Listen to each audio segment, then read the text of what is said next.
Jadi saudara yang dikasih Tuhan Yesus, saya mau ambil poin dalam penyampaian saya pada siang hari ini tentang kebenaran firman Tuhan itu sendiri, ialah bahwa firman Tuhan itu tidak dapat dipungkiri. Firman Tuhan itu suara Allah itu sendiri. Nanti kalau firman Tuhan itu ada di dalam hati kita dan kita ikuti kebenarannya, panduannya, maka kita juga dapat melakukan apa yang menjadi keinginan hati kita. Misalnya, saudara ingin diberkati dalam usaha saudara, kehidupan saudara, rumah tangga saudara, masa depan saudara dan anak-anak saudara akan nikmati. Saya saksikan, saya sendiri boleh ngalami. Tapi saudara harus betul-betul ikuti firman Tuhan. Saudara, saya cuma tamatan SMK. Tidak ada keahlian bidang lain. Saya pernah kuli bangunan, pernah nanam kabel bawah laut, saya pernah jadi tukang ojek, tapi karena saya pegang panduan firman Tuhan ini, Tuhan bisa buka jalan buat kehidupan saya.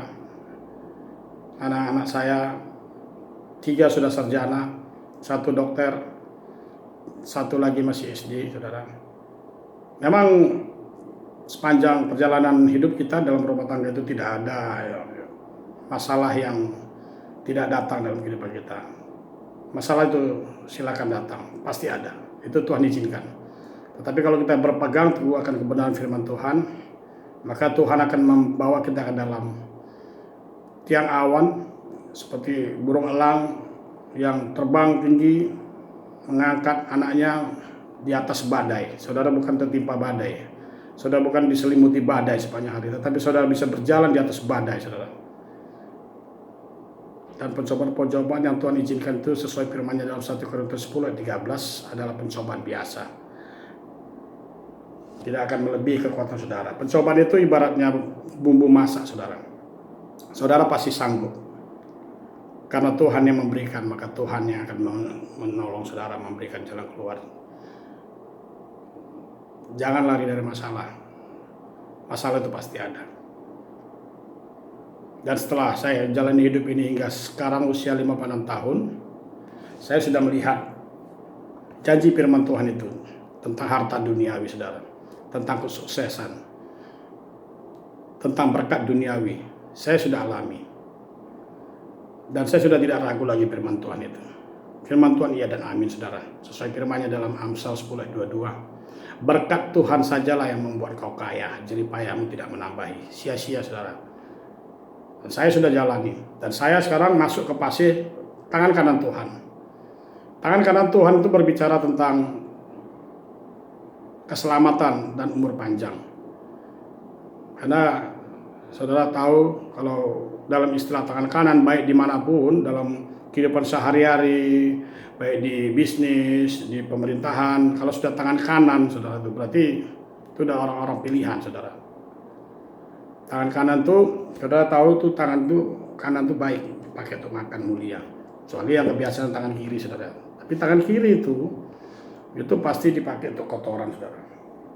Untuk saudara cebok, ya, membersihkan hal-hal yang tidak dipakai untuk masuk ke dalam mulut. Perumpamaan itu juga sama di dalam pelayanan Tuhan.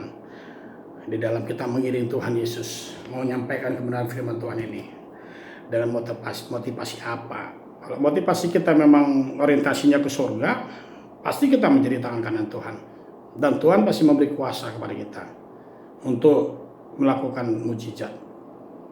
Seperti yang dialami oleh hamba-hamba terdahulu, seperti Elia ke Elisa, baru Rasul Paulus, dan banyak-banyak lagi yang lainnya.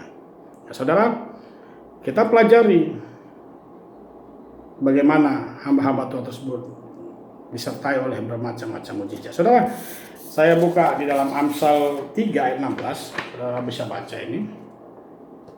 Amsal 3 ayat 16, ya. Boleh saudara lihat? Ya.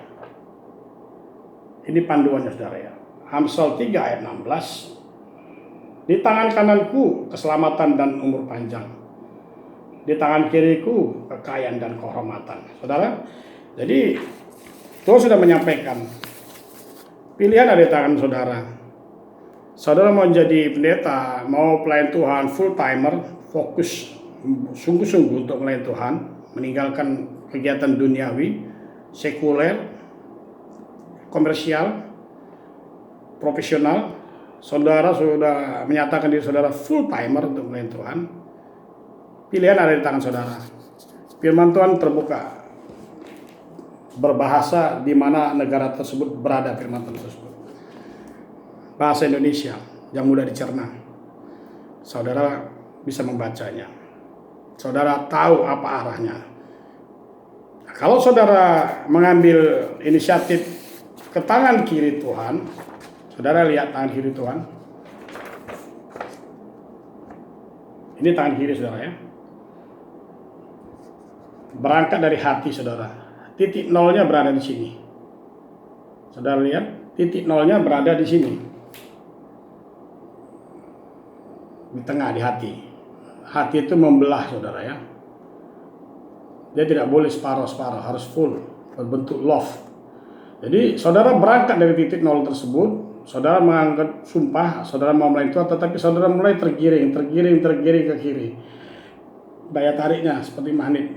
Saudara merasa seperti tersanjung, terkagum-kagum dengan kemewahan duniawi. Saudara dapati, saudara. Lihat saudara, sebelah kiri ya. Kekayaan dan kehormatan. Ada di sebelah kiri. Saudara dapati itu. Nah, kembali kepada pelayan-pelayan Tuhan atau pendeta-pendeta yang tidak mendapati kemakmuran di dalam pelayanannya di sebelah kiri, berarti saudara dalam keadaan yang kurang betul juga. Ada yang salah di dalam pelayanan Tuhan, dalam pelayanan saudara terhadap Tuhan. Kenapa pendeta-pendeta lain bisa sukses? Bisa punya gedung megah, bisa punya jemaat yang luar biasa berkorban, bahkan ada pendeta-pendeta yang mengklaim dirinya dari nabi, seperti nabi. Saya banyak dengar tuh di wilayah tertentu, dan naik mobil anti peluru, dikawal pakai 4Rider. Nyata kan? Diberkati.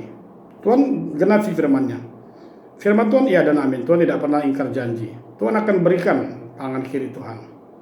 Nah, saudara tidak menapati tangan kiri, tetapi juga saudara tidak mendapat tangan kanan, jadi saudara itu berada di persimpangan.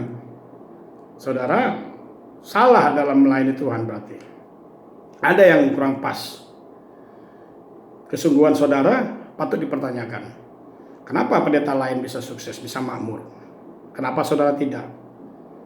Bagaimana penyampaian firman Tuhannya saudara? Bagaimana dalam pelayanan Tuhan terhadap jemaat saudara-saudara yang saudara pimpin? Seharusnya berkembang ke kanan ke kiri. Dari 1 bisa 2, 10, 50, 100, 1000. Tetapi saudara tidak berkembang. Nah, itu saudara juga perlu introspeksi. Karena saudara sudah mengambil komitmen sebagai gembala dari jemaat. Saudara memimpin. Saudara tidak boleh munafik. Saudara tidak boleh menyangkal. Tidak boleh berdalil.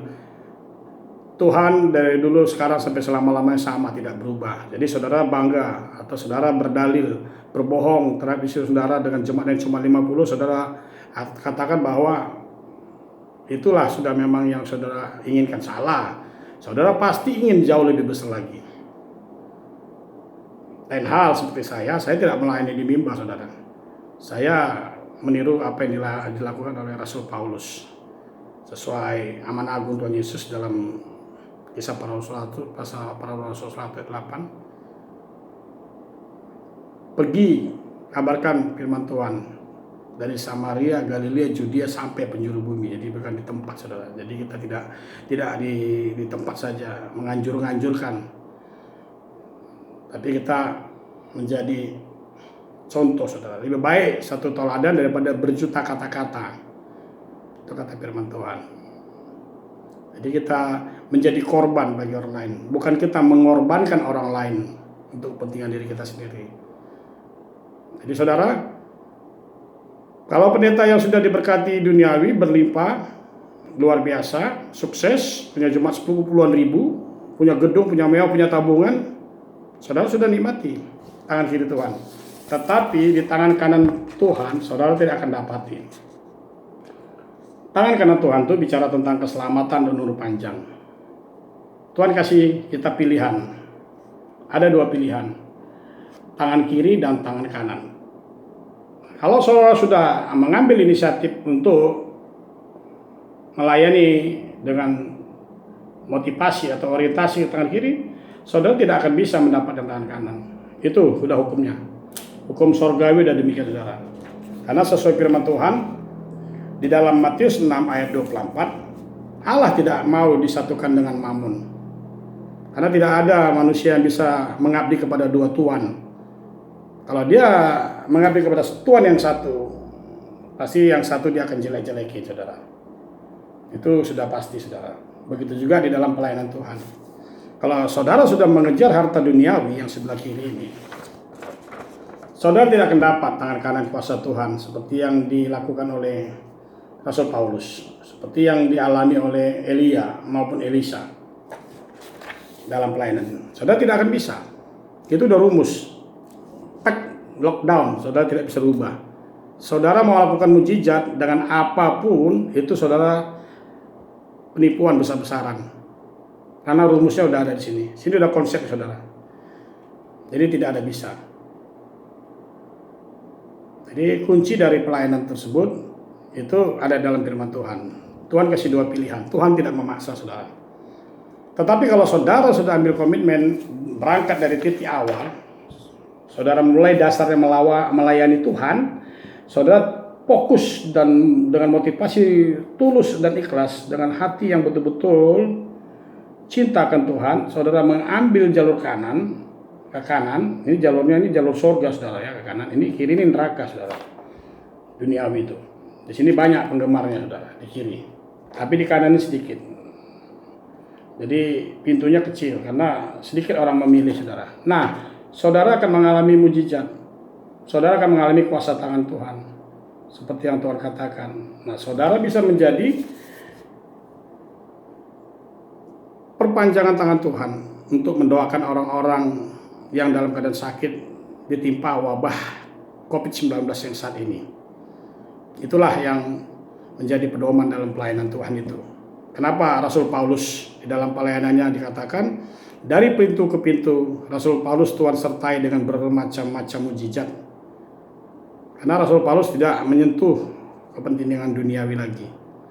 Saudara, inti dari pelayanan untuk kebenaran itu ada di tengah-tengah itu.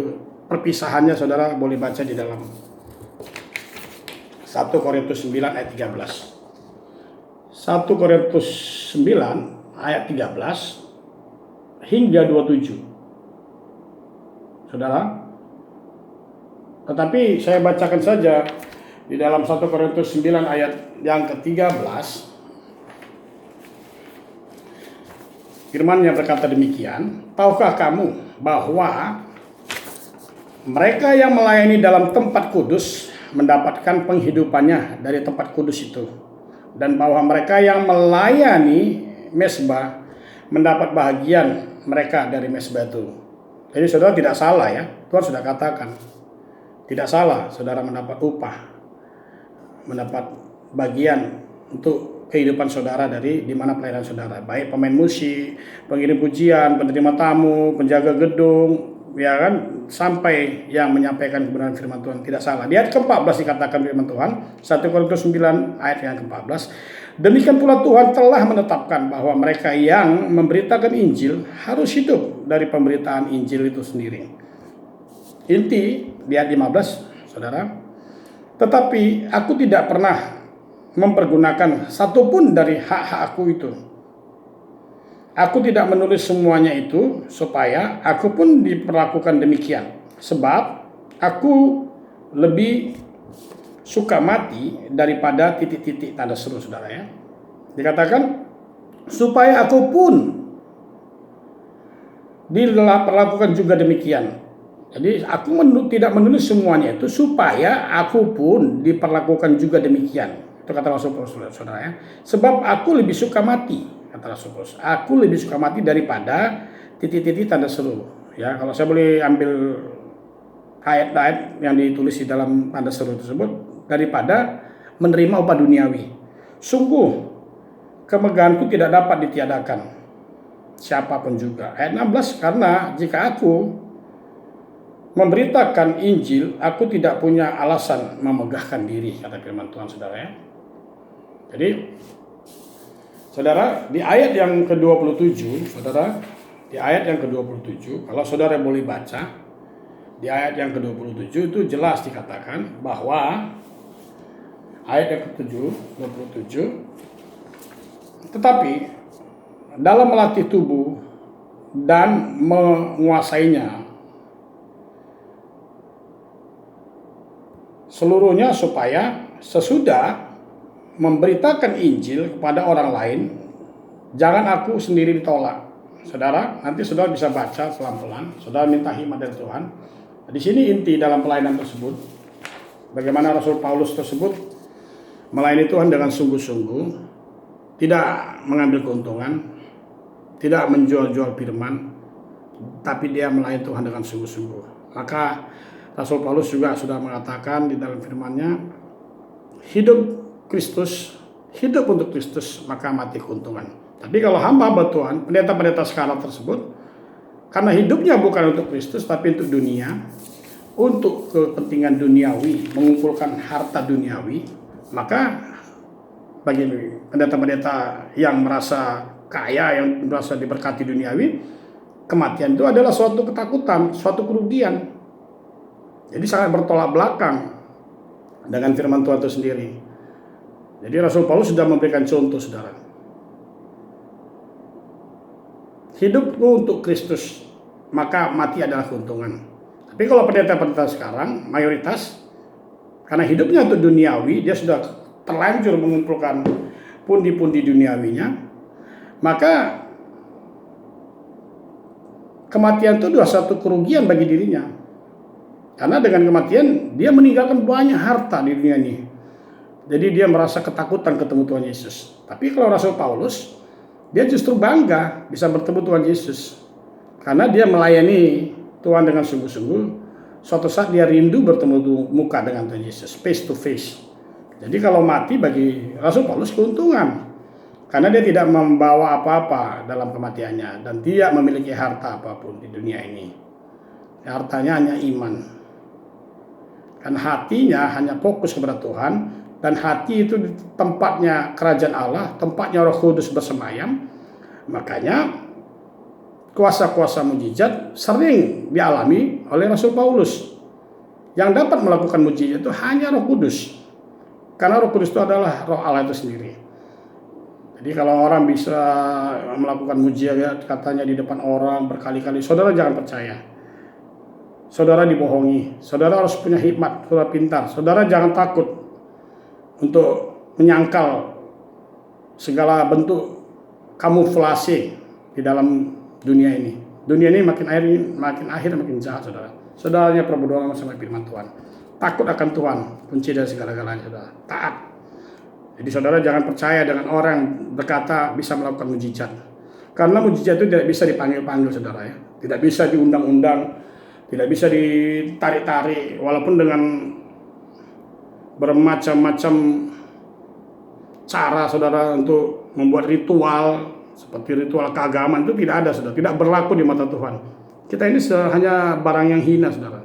Hanya debu dan tanah. Saudara lihat ini sekarang wabah corona ini merenggut nyawa manusia seluruh dunia. Di Amerika 245.000 orang, di Spanyol 150.000 orang, di Itali 100.000 lebih, yang korban sudah hampir 10.000 lebih sudah jadi mayat dibakar, saudara. Di Ekuador, saking tidak ada tempat lagi, saudara, dibakar di jalan-jalan. Saudara boleh lihat di internet. Di Amerika diangkut pakai truk. Jadi saudara, kita ini hanya hina. Jadi hamba-hamba Tuhan yang mengaku hamba Tuhan, pendeta-pendeta yang berbangga dengan mengumpulkan harta duniawi, bertobatlah. Bagi-bagikan kepada orang miskin. cari di mana orang miskin, anak yatim, janda-janda dalam kesusahannya, dan beli alat-alat medis kesehatan.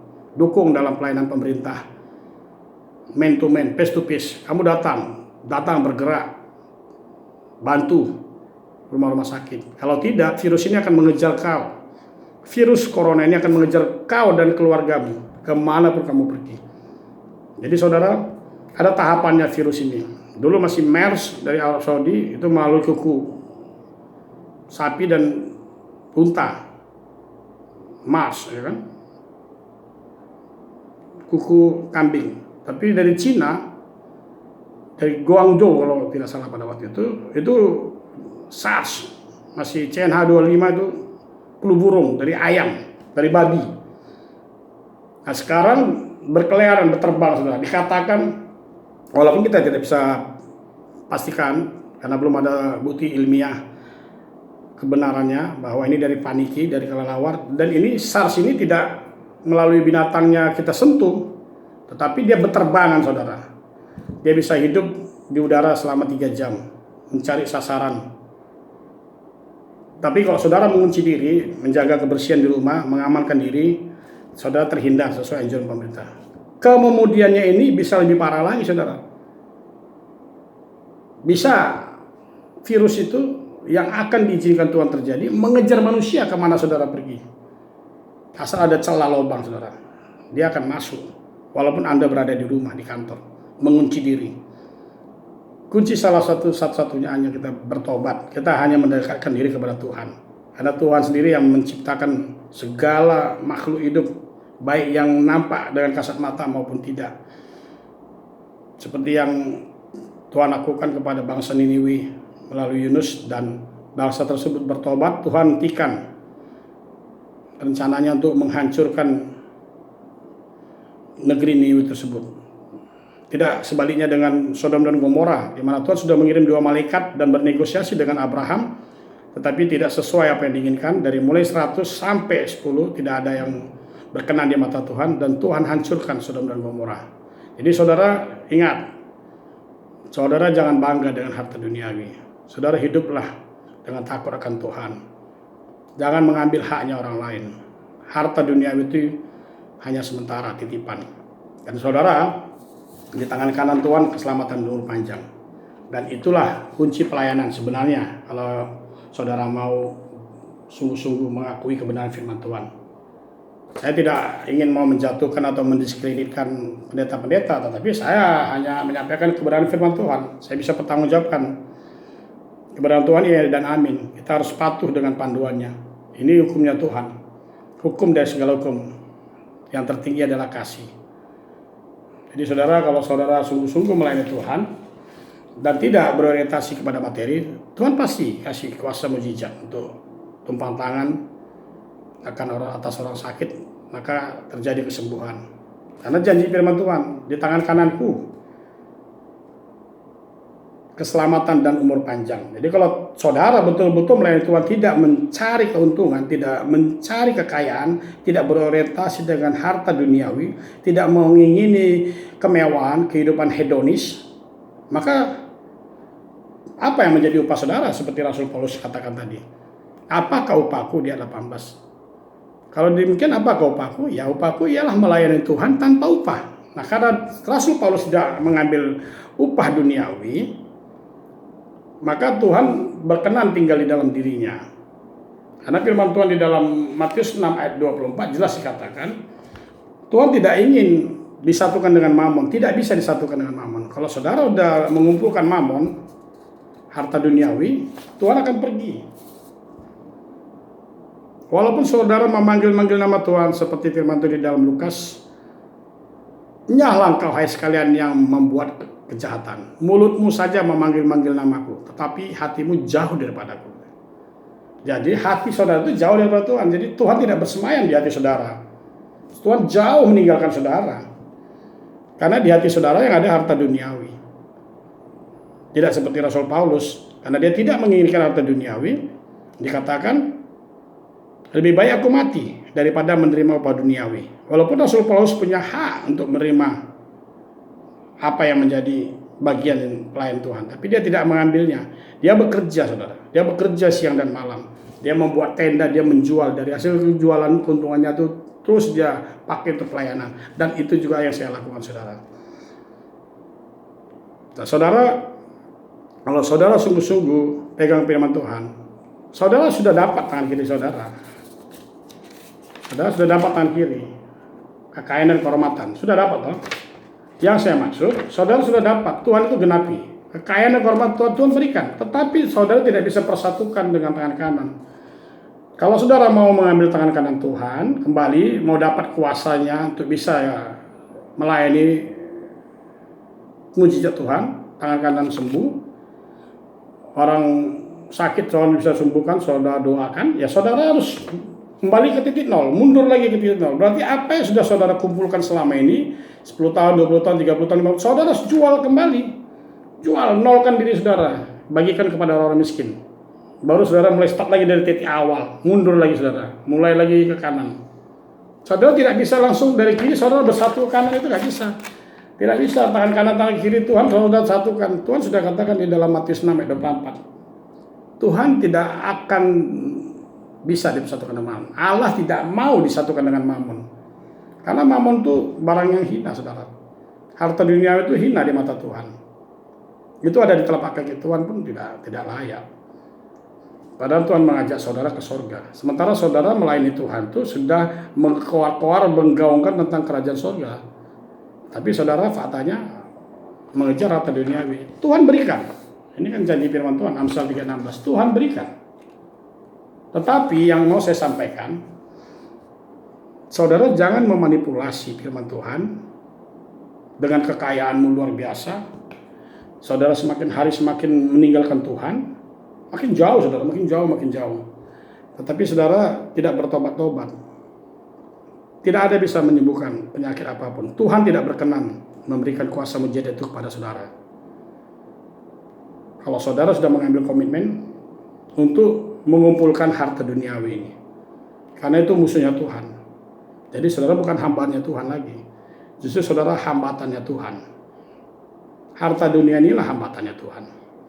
Saudara lihat bagaimana Elisa suatu didatangi Jenderal Naaman. Jenderal Naaman dikatakan oleh pembantunya yang menyampaikan kepada istri Jenderal Naaman bahwa kalau Tuhanlah berkenan, di suatu desa sana ada seorang rabi namanya Elisa. Mungkin bisa menyembuhkan penyakit kusta yang diderita oleh Tuan Naaman. Jadi karena Tuan Jenderal Naaman ini betul-betul mengalami penderitaan yang sangat menderita dan sangat luar biasa sakit ya saudara. Kulitnya melepuh, dia mengalami penyakit kusta yang betul-betul kronis. Dengan kerinduan dia ingin sembuh, dia berangkat. Tetapi belum sampai di rumahnya Elisa sudah tahu. Karena apa? Karena Roh Kudus yang berbicara kepada Elisa di telinganya. Itu akan ada datang seorang jenderal. Katakan kepada Gehazi. Jadi Elisa tidak sampai melihat. Itu dahsyatnya kuasa firman Tuhan. Elisa hanya memberitahu kepada Gehazi, sampaikan kepada Jenderal Naaman, kalau kamu ingin sembuh, cemplungkanlah dirimu di sungai Jordan 7 kali. Maka kau akan melihat kuasa Tuhan. Dan Jenderal Naaman tidak membantah. Padahal kalau dia mau memakai nalarnya, sungai Jordan itu sangat kotor saudara ya. Sangat jorok. Kenapa tidak pakai di kolam renang istana? Dia punya kuasa. Tetapi dia tidak membantah. Dia kembali dan biasanya dia datang, dia cemplungkan 7 kali dan tahirlah penyakit tersebut. Apa yang terjadi selanjutnya saudara? Jenderal Naaman ingin mengucap syukur karena harta dunia tidak ada apa-apanya dibanding kesehatan saudara. Kesehatan itu, keselamatan itu kemuliaan dari Tuhan, tangan kanan Tuhan. Dia serahkan semua harta kekayaan yang didapat dia dari Letnan 2 itu saudara, yang dia dapat setelah dia lulus dari Akabri lah sampai jenderal. Dia serahkan dengan beberapa kereta, tapi dari jarak jauh Elisa sudah memerintahkan Gehazi untuk menolak karena dia mengatakan tidak layak dalam hatinya bahwa dia yang menyembuhkan, karena ada satu oknum itu Allah itu sendiri melalui Roh Kudus. Jadi dia tidak mau mencuri kemuliaan Allah dan dia suruh kembali. Nah, tapi Gehazi tergoda karena dia lihat harta cukup banyak, dia kembali lagi berlari menghampiri, dan dia katakan, suatu jenderal tuanku tadi meninggalkan gubuk kami, Tuan Rabi Elisa kedatangan tamu dari jauh, jadi butuh untuk persediaan makanan. Dikasihlah sama Jenderal Naaman. Tetapi apa yang terjadi? Penyakit yang diderita oleh Jenderal Naaman tersebut berpindah kepada Gehazi. Elisa mengetahuinya. Dari mana saja tadi kamu? Dia berbohong. Tapi apa yang diambilnya dari Jenderal Naaman, dia taruh di bawah pohon. Elisa mengetahui, saya tahu, dan apa yang kamu perbuat itu, maka penyakit yang ada dari Jenderal Naaman yang sudah hilang, sudah luntur di Sungai Yordan, berpindah kepada. Saat itu juga saudara, Gehazi mengalami putih-putih dan kusta. Saudara, itulah kuasa Tuhan. Karena Elisa mengikuti jejak Elia, tangan kanan Tuhan. Begitu juga Rasul Paulus. Kekayaan apa yang tidak pernah kurasakan? Dan penderitaan apa yang tidak pernah kualami? Hidupku untuk Kristus dan mati adalah keuntungan. Jadi saudara, kalau saudara betul-betul mengejar tangan kanan Tuhan, Tuhan pasti genapi. Tangan kiri Tuhan juga Tuhan sudah genapi. Saudara lihat sekarang pendeta dahsyat luar biasa. Punya gedung bisa menampung puluhan ribu, bahkan ada yang mau beli helikopter, mobil mewah, wah luar biasa. Dan tidak sedikit yang jatuh saudara di dalam dosa. Bahkan ada yang masuk penjara. Jadi Tuhan sudah genapi saudara. Firman Tuhan iya dan amin saudara. Dan di sebelah kanan Tuhan juga ada keselamatan panjang. Apakah ada di antara saudara yang saat ini bersama-sama saya ambil bagian di sebelah kanan ini? Kalau saudara merupakan bagian yang di sebelah kanan ini, saudara siogianya bangga. Saudara harus tampil untuk berdoa ke rumah sakit. Nah, kalau tidak berani berarti saudara mengambil tangan kiri Tuhan, kekayaan dan kehormatan. Saudara takut dengan kematian itu sendiri. Karena saudara tidak berani bertemu muka dengan Tuhan Yesus. Selama ini saudara meninggalkan Tuhan Yesus. Jadi itulah firman Tuhan saudara. Jadi inti dari pelayanan Tuhan, kalau saudara mau kuasa Tuhan, dapat melakukan mukjizat, ini kuncinya. Amsal 3 ayat 16. Coba 1 Korintus 9 ayat 13 sampai 27. Saudara boleh baca. Dan Matius 6 ayat 24. Kuncinya ini. Jauhi kepentingan duniawi. Layani Tuhan dengan sesungguh hati. Maka kuasa mujizat Tuhan yang ada daripada Elia, Elisa, Paulus pasti dapat kita lakukan. Dan firman Tuhan sudah berkata, Elia manusia biasa,